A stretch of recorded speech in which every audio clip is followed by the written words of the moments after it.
que c'est avec une immense tristesse que je me tiens ici aujourd'hui,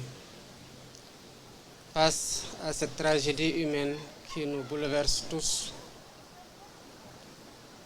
La nation est en deuil et la situation est particulièrement insoutenable. Je voudrais au nom de cette nation, la nation sénégalaise, présenter mes condoléances aux familles éplorées et leur dire toute la solidarité de l'État et de l'ensemble du gouvernement face à la tragédie qui les frappe et qui nous frappe tous. Ce qui est arrivé ici à Mbour, qui est arrivé quelque peu partout sur les côtes du Sénégal, est le fait des filières de migration qui sont, il faut le dire, dans le trafic d'êtres humains, qui exploitent le désespoir de cette jeunesse et qui leur vendent le rêve d'un avenir meilleur. Mais je voudrais dire que la traque sans répit contre ces vendeurs d'illusions, ces vendeurs de la mort, va s'intensifier dès à présent. Il y a quelques jours de cela, la semaine passée pour le dire, s'est clôturée une opération appelée Djoko, qui était conjointement menée pendant plus d'1 mois par la gendarmerie, la police et même l'armée, et qui a valu la mise en échec d'un projet migratoire de jeunes à hauteur de 690 jeunes qui ont été appréhendés au moment de leur départ. C'est pour dire que le gouvernement est en train de combattre le phénomène et pour dire aussi que le gouvernement continuera à traquer ces vendeurs d'illusions, ces marchands de la mort jusqu'à leur dernier retranchement. Mais il faut, d'un autre côté, appeler à la responsabilité. Dire à ces jeunes que les pays dans lesquels ils s'en vont, ce sont des pays qui ont été construits par des êtres humains, par des citoyens qui ont cru qu'au changement dans leur propre pays et qui ont réussi à faire de ce pays ce qui les y attire au risque de la mort. Il nous appartient ici, tous, hommes et femmes, jeunes et adultes,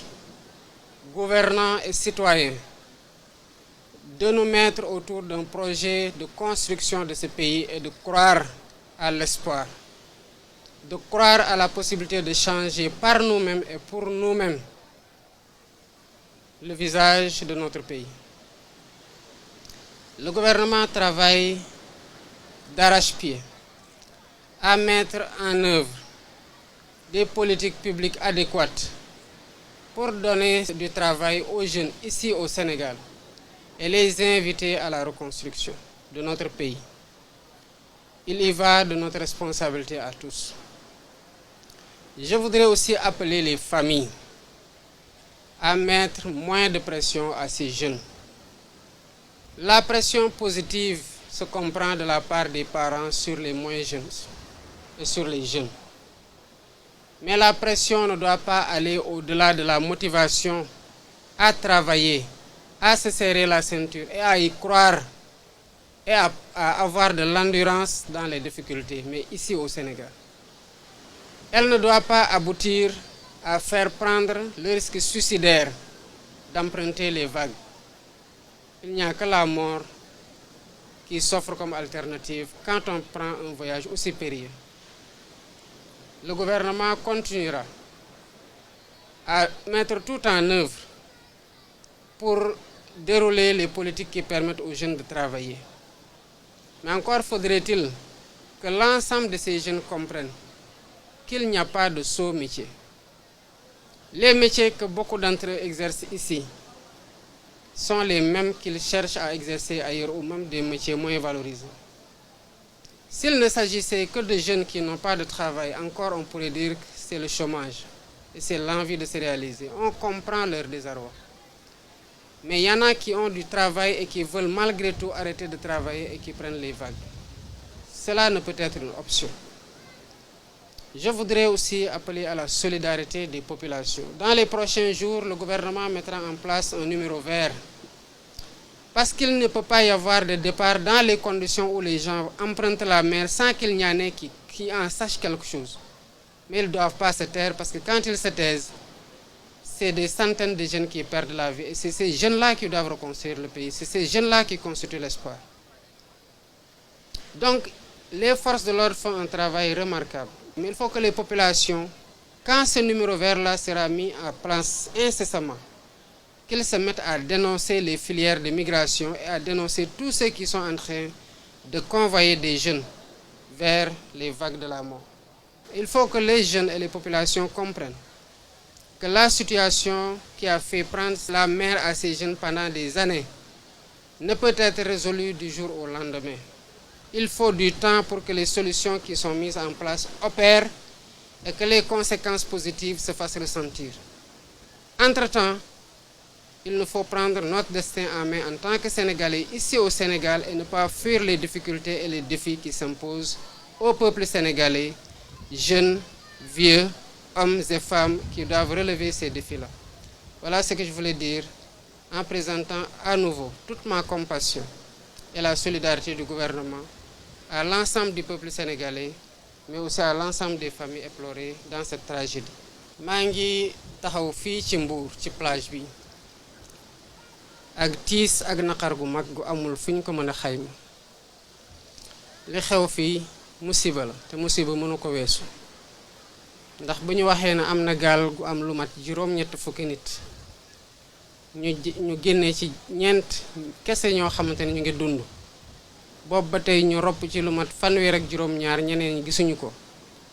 jéeye ci réew musiba mënul weesu loolu ñii def lii nag di jël ndaw ñi ci seen naqar ak seen ñàkk liggéey gu ñu nekkee ñenn ñi sax am fi liggéey waaye ñu di leen gëmloo ne feneen moo gën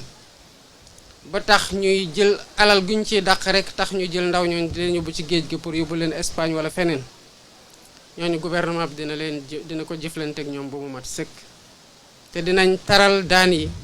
te dinañ leen rëbb ba fépp fu ñu mënte nag ñu fekk leen fa ndax lii mënta wéy